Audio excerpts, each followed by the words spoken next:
አልሐምዱሊላህ 23 ዓመት ሞላኝ። እንግዲህ ይኸው ብለን 23ኛ ዓመታችን ላይ ደርሰናል። አልሐምዱሊላህ። በእርግጥ ዛሬ አይደለም የሞላኝ 23፣ 2-3 ቀን አለፈው። ማለት አፕሪል 27 2002 ነበር የተወለድኩበት እና ዛሬ አፕሪል መጨረሻ ምናምን ነገር መሰለኝ ወይ ደግሞ መጀመሪያ እኔ እንጃ፣ ብቻ 1-3 ቀን አልፎኛል፣ ግን 23 ዓመት ሞልቶኛል። አልሐምዱሊላህ። ዛሬ በእነዚህ በ23 ዓመት ቆይታዬ ውስጥ እዚች ዓለም ላይ ስፔሻሊ ነው በእነዚህ በመጨረሻዎቹ 2-3 ዓመት ቆይታዬ ውስጥ የተማርኳቸውን 6 ነገሮች እነግራችኋለሁ። ስፔሻሊ 5ኛ ላይ የምነግራችሁ ነገር ሁላችሁም እንድታውቁት የምፈልገውና ትኩረት እንድሰጡት የምፈልገው ነገር ነው። 5ኛ ላይ የምነግራችሁ ቪዲዮ መጨረሻ መከታተላችሁን አትርሱ። የመጀመሪያው ዘ ቫሊዩ ኦፍ ስፔሻላይዝድ ኖሌጅ። በእነዚህ በትንሽ ጊዜ ዓመታቶች ውስጥ ከተማርኳቸው ዋነኛ ነገሮች ውስጥ አንዱ የስፔሻላይዝድ ኖሌጅ ወይም ደግሞ የጥልቅ እውቀትን ቫሊዩ ነው ያየሁት። የምሬ ነው። በዚህ ጊዜ አንድ ነገር ላይ ማለት የሆነ አንድ የተመረጠ ስፔሲፊክ ፊልድ ላይ ጥልቅ የሆነ እውቀት ከሌላችሁ በጣም አደጋ ላይ ነው ያላችሁት። ማለት ሁሉንም ነገር ማወቅ ጥሩ ነው። በእያንዳንዱ ፊልድ የሆነ አቬሬጅ የሆነ ኖሌጅ ቢኖራችሁ ጥሩ ነው። ነገር ግን አንድ ነገር ላይ ጥልቅ የሆነ እውቀት ያስፈልጋችኋል። ይህ አካባቢያችሁን ተመልከቱ። በየአካባቢ ውስጥ ጠቃሚ የምትሏቸው ሰዎች፣ በጣም እንደዚህ አስፈላጊ ቫሊዩብል የሚባሉ ሰዎች በአንድ ነገር ላይ ጥልቅ እውቀት ያላቸው ሰዎች እና ይህን ነገር ራሳችሁን ጠይቁ። እኔ በምን ፊልድ ላይ ነው ጥልቅ የሆነ እውቀት ያለኝ ወይ ደግሞ ስፔሻላይዝድ ኖሌጅ ያለኝ ብላችሁ ራሳችሁን ጠይቁ። እና በአንድ ነገር ላይ ጥልቅ የሆነ እውቀት ከሌላችሁ በጣም አደጋ ላይ ነው ያላችሁት። አሁኑን ወስኑና በአንድ ነገር ላይ ጥልቅ እውቀት እንዲኖራችሁ ጉዟችሁን ጀምሩ ማለት ነው። ሁለተኛ፣ የዚህ ዘመን ትልቁ ጠላት ሶሻል ሚዲያ ነው። ለዚህ ነገር የምሬ ነው። በጣም በቃ ለራሴ ኤክስኪውዝ ለመስጠት ሞክሬ ነበር። ማለት በቃ ሶሻል ሚዲያ እኮ በጣም ብዙ ሰዎችን እየጠቀመ ነው፣ የብዙ ሰዎችን ህይወት እየለወጠ ነው የሚል ነገር በቃ ለራሴ ምክንያት ለመስጠት አስቤ ነበር፣ ይሄን ነገር ላለማውራት ማለት ነው። ነገር ግን ጭራሽ የሚገናኝ ነገር አይደለም። ሶሻል ሚዲያ እየጠቀመው ያለውና እየጎዳ ያለው ማህበረሰብ ቢነጻጸር ጭራሽ አይገናኝም። በጣም ትንሽ ፐርሰንቱን ህዝብ ነው ሶሻል ሚዲያ እየጠቀመ ያለው። በጣም ግን በጣም በብዙ ሚሊዮን የሚቆጠሩ ህዝቦችን፣ ወጣቶችን ግን እየገደለ እየጨረሰ ያለ ነገር ነው ሶሻል ሚዲያ። ሶሻል ሚዲያ አጠቃላይ ለነገራቶች ያለን አመለካከት ነው የቀየረብን። ስለ ትዳር ያለን አመለካከት ቀይሮብናል ሶሻል ሚዲያ። ስለ ዓለም ያለን አመለካከት ቀይሮብናል። ስለ ሃይማኖታችን ያለን አመለካከት ቀይሮብናል። በቃ እኔ እንጃ፣ እኔ ሶሻል ሚዲያ በቃ ብጥብጥ ያደረገ ነገር ቢኖር በዚህ ጊዜ ሶሻል ሚዲያ ነው። አእምሯችንን ድንዝዝ ያደረገ ነገር፣ አውትሳይድ ዘ ቦክስ እንዳናስብ እያደረገን ያለው ነገር በቃ ሶሻል ሚዲያ ድንዝዝ ብለን እንድንቀር ያደረገ ነገር ተቆጣጠረን። የምሬ ነው። ሶሻል ሚዲያ በቃ ሊትራሊ ተቆጣጥሮናል በቃ እኛን ማለት እና በዚህ ዘመን የምሬ ነው። እኔ አንዳንዴ ያስባለሁ ሶሻል ሚዲያ ባይኖርና በዚህ ዘመን እስቲ ያለ ሶሻል ሚዲያ እየኖረን ቢሆን ምን አይነት ዓለም ነበር የሚኖረን የሚለው ነገር አስባለሁ። ግን እንዳልኳቸው እንደዛው ልክ የሚጠቀምበትም ሰው ቢኖር ግን በጣም ትንሽ ሰው ነው እና የዚህ ጊዜ በቃ ሁላችሁም ትረዱኛላችሁ ብዬ አስባለሁ። የዚህ ጊዜ ትልቁ ጠላት ነው ሶሻል ሚዲያ ባይኖር ማለት እኔ የሆነ ግራ ይገባል። ሶሻል ሚዲያ ቢኖርም ባይኖርም ብለን ብናስበው የሆነ ኮምፕሊኬትድ ነገር ነው። ግን እኔ እንጃ ብቻ ምን አይነት መደምደማ ላይ እንደደረስኩት እኔ በቃ ሶሻል ሚዲያ ይመሪ ነው። በቃ እዚህ ጊዜ ወጣቱን እየገደለ ያለ ነገር ቢኖር ሶሻል ሚዲያ ነው። በቃ ይህ የምለው ነገር ይገባቸዋል። እና በተቻለን አቅም ሶሻል ሚዲያ ለመጠቀም እንዲጠቀምብን ሳይሆን ለመጠቀም እንሞክር፣ እንቆጣጠረው። እሱ እንዲቆጣጠርን አንፍቀድለት ለማለት ነው። ሶስተኛ ዘ ቫሊዩ ኦፍ ኮንተንት ክሪኤሽን። እንግዲህ እኔ ወደ ሶሻል ሚዲያ ከተቀላቀልኩኝ አመት አልሞላኝም። ዩቲዩብ ራሱ ከጀመርኩኝ አመት ራሱ አልሆነኝም። ያው ፎሎወርም ቲክቶክም ላይ ሄዳችሁ ዩቲዩብ ላይ ምናምን ብታዩ ይሄን ያህል ፎሎወር የለኝም። ትንሽ ፎሎወር ነው ያለኝ። ነገር ግን በቃ በዚህ ትንሽ ፎሎወር ራሱ በዚህ ገና በትንሽ ጊዜ ራሱ የከፈተልኝ ኦፖርቹኒቲ በቃ እኔ ዩ ሃቭ ኖ አይዲያ። የምሬን ነው። እና ኮንተንት ክሬት በቃ ሁሉም ሰው በዚህ ሰዓት እኔ በቃ ሊያደርገው የሚገባ ነገር እና ቀላልም ነገር ቢኖር ኮንተንት ክሬሽን ነው።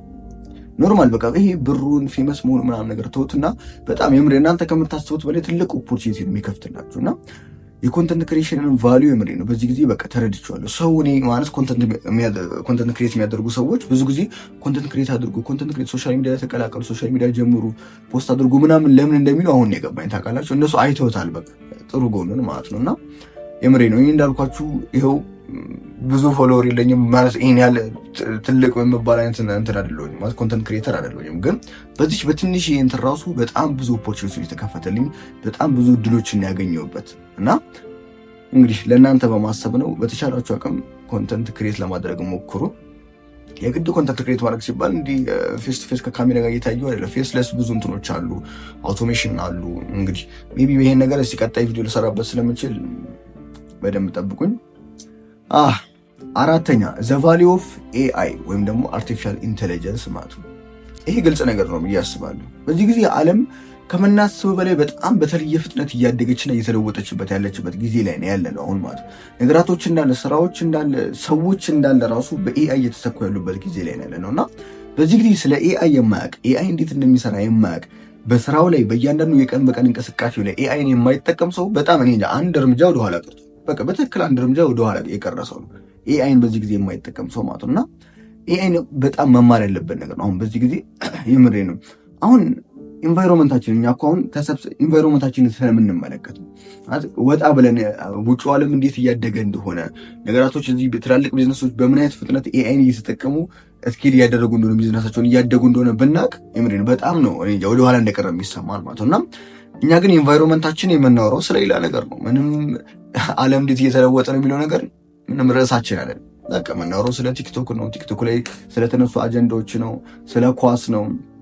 ኳስ በእርግጥ መጥፎ ነገር ሆኖ አይደለም። እኔም ኳስ እመለከታለሁ በደንብ ግን ወሬውን ለማንሳት ፈልጌ ነው። የምናወራቸው ነገሮች በዚህ ጉዳይ ላይ የሚሽከረከሩ ናቸው። ነገር ግን ዓለም በጣም ከምታስቡት በላይ በጣም በቃ አሁን ዲጂታል ትራንስፎርሜሽን ላይ ነው ያለን አሁን በዚህ ጊዜ ዓለም በሙሉ ማለት ነው እና ይህን ነገር በማስመልከት ስለ ኤአይ ግዴታ ማወቅ አለባችሁ። ኤአይ እንዴት እንደሚሰራ መማር አለባችሁ። ኤአይ አጠቃቀም ማወቅ አለባችሁ። ፕላስ በእያንዳንዱ የቀን በቀን እንቅስቃሴያችሁ ላይ ኤአይን መጠቀም አለባችሁ እና ኤአይ አስጊ ደረጃ ላይ እየደረሰ ነው። 5ኛው እና ስፔሻል ዋን ብዬ የምጠራው እኔ እዚህ ምድር ላይ በጣም ዘሞስት አንደርሬትድ ስኪል በቃ ምንም ያልተወራለት ስኪል እና ነገር ግን በቃ በጣም ትልቅ ቫልዩ ያለው ስኪል ፕላስ ደግሞ ሁሉም ሰው ማስተር ሊያደርገው የሚገባ ስኪል ቢኖር ስሜትን መቆጣጠር፣ ራስን መግዛት የሚባለው ስኪል።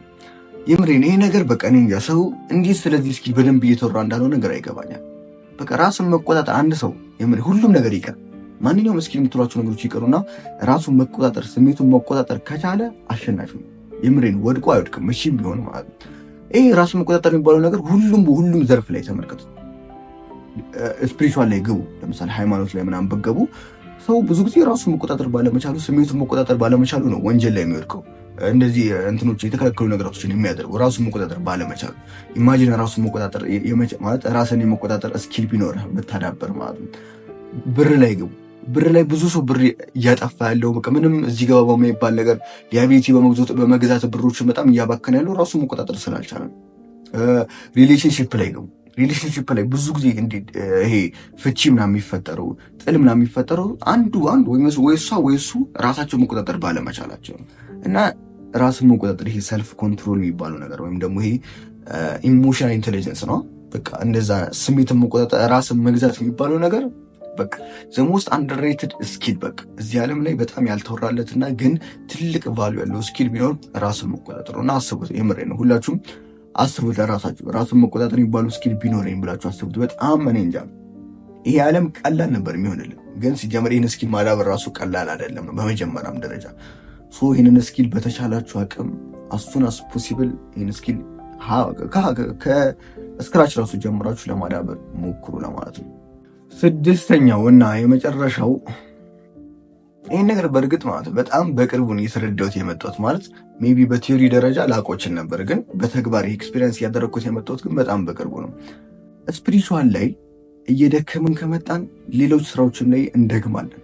እስቲ ይህን ነገር በራሳቸው እንትን መታስተውት ማለት ስፒሪቹዋል ላይ የሆነ በጣም እየደከምን በምንመጣበት ጊዜ ሌላ ስራዎች በቃ ኖርማል ስፒሪቹዋል ውጭ ያለው የህይወት ክፍሎቻችን ላይ በጣም ደካማና ከባድ ነው የሚሆንበት ስራዎች ማለት። ይህ ነገር በምን አስተዋልኩት መሰለኝ ማለት በተደጋጋሚ አይቼዋለሁኝ ግን የሆነ ኖቲስ አላረኩትም ነበር ማለት እና በቅርብ ጊዜ በቃ ትንሽ የሆነ ስራ መስራት ምናምን በጣም እየከበደኝ መጣ። የሆነ ግፍል ማለት ጀምራለሁኝ ማለት ስራ በነሻጣ መስራት አልቻልኩኝም። በቃ በጣም እንዳንድ ከባድ የሆነብኝ ስራ ማለት እና ምንድን ነው የተፈጠረው ምናምን ብዬ የሆነ ቆም ብዬ ለማስታወስ ስሞክር በዛን ሰሞን እነዚህ ስራዎች በከበዱኝ ሰሞን ላይም ስፒሪቹዋሊ ትንሽ ደክሜ ነበር ማለት ከዚህ በፊት እንደነበርኩት አልነበርኩኝም እና በቃ ከዚህ በፊትም ያሉት ነገሮች ማስታወስ ጀመርኩ። በቃ ለካ ሁል ጊዜ ስራ እየሰራሁኝ በቃ የሆነ ማለት ማይሆን ሙድ ውስጥ ምገባ ወይም ደግሞ ስራ በጣም ከባድ የሚሆንብኝ ሌላ ህይወት በቃ የሆነ ድብር የሚለኝ ለካ ስፒሪቹዋል ላይ ቀነስ ስል ነው የሚለው ነገር መጣኝና እውነትም እንደዛ ሆኖ አገኘሁት ማለት ነው። ስፒሪቹዋል ላይ ትንሽ ደከም እያላችሁ ከመጣችሁ ሌላ ስራ ላይ በጣም ነው ደካምቱት። ሌላ ስራ እንዳለ ከባድ ነው የሚሆንባችሁ ማለት ነው። እና ይሄ ባይ ዲፎልት እንደዚህ መሆኑ በጣም ነው የሚገርመኝ። ሰው ከሁሉም ነገር ቅድሚያ ልንሰጠው የሚገባ ነገር ለዚህ ለዱንያው ስራችን እንዲያምርም ብቻ ሳይሆን አጠቃላይ እንግዲህ ዋና ዓላማችን እሱ ስለሆነ ስፒሪቹዋል ላይ በጣም ፎከስ ማድረግ አለብን ብዬ አስባለሁ።